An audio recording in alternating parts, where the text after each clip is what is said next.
असलामुअलैकुम दोस्तों, मुबीन कासर एक नवे व्लॉग ਦੇ ਨਾਲ ਹਾਜ਼ਰ ਖਿਦਮਤ ਹੈ। ਦੋਸਤੋ ਅੱਜ ਤੁਹਾਡੇ ਨਾਲ ਇੱਕ ਗੱਲ ਸਾਂਝੀ ਕਰਨੀ ਹੈ।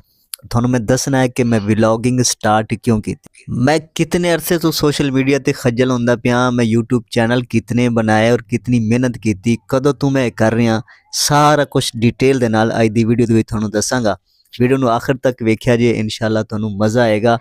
बाकी थोड़ी मुहब्बतों का बहुत शुक्रिया, तुसी मैनू बहुत सपोर्ट किया। मैनू बिल्कुल इतनी उम्मीद नहीं है कि जितना तुसी फेसबुक ते मैनू सपोर्ट किया। तो आओ शुरू करने अज दा व्लॉग, अल्लाह सोने का नाम लैके।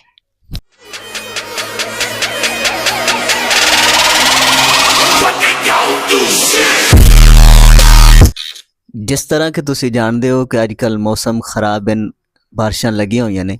साढ़े पट्ठियां दी भी जिहड़ी राई है वो बिल्कुल तैयार हो चुकी है। अगर उन्होंने ना वड्डीए तो खराब होंदी पई। तो फजर दी नमाज पढ़दे हैं सारी असीं जनाब पहुँच गया से राई च।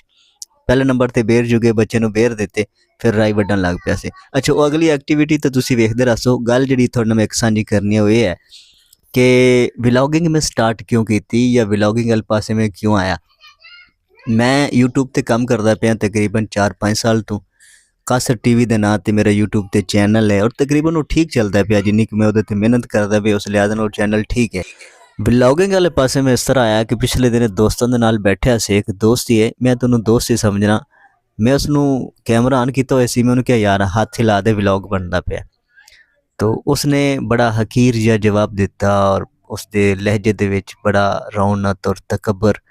तो मैनू बड़ा अजीब लगा यार, बड़ा दुख होया।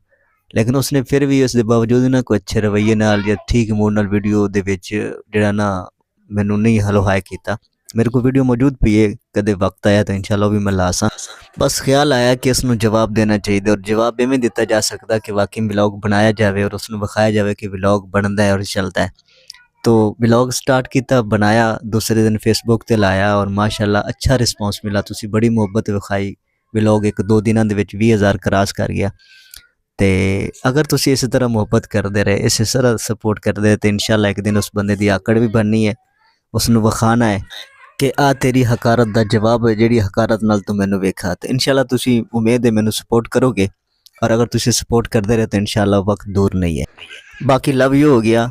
अच्छा, राइश इकट्ठी करने तो बाद ना फोन आ गया सी कि फौतगी हो गई है। तो मैं फिर निकल गया सो जनाजे ते। तुसी बस सिर्फ मैनू यह दसना है कि मैं किहड़े इलाके जांदा पिया। इलाका बड़ा खूबसूरत सी। मैं सोचा चलो वीडियो बना लवां, तो वीडियो बनाई हुई है, थोड़ी फास्ट की हुई है। लेकिन तुसी मैनू कमेंट च लाजमी दसना है कि ये किहड़े इलाके च मैं जा रही हूँ और कित्थों दी वीडियो है। आगे जी एक बहुत वड्डी नहर आ गई, ये तो गुजरदे हुए मैनू एक गल याद आई कि मैं किसी को सुनिया सी कि जदों पानी तो गुजरो तो सूरत कौसर पढ़ो, जिन्ने कतरिया पानी ते थोड़ी नज़र पवेगी उन्नियां थोनों नेकियां मिलणगियां। इहदे विच कितनी को हकीकत दी सच्चाई है मैं किसी जगह ते पढ़ा नहीं है, बिल्कुल ये गल सिर्फ सुनी हुई है। यह जमाता जा रहे हैं जी गालबन सखी चैनपीर दिन, क्योंकि वो मेला बिल्कुल करीब है, शुरू होने वाला है।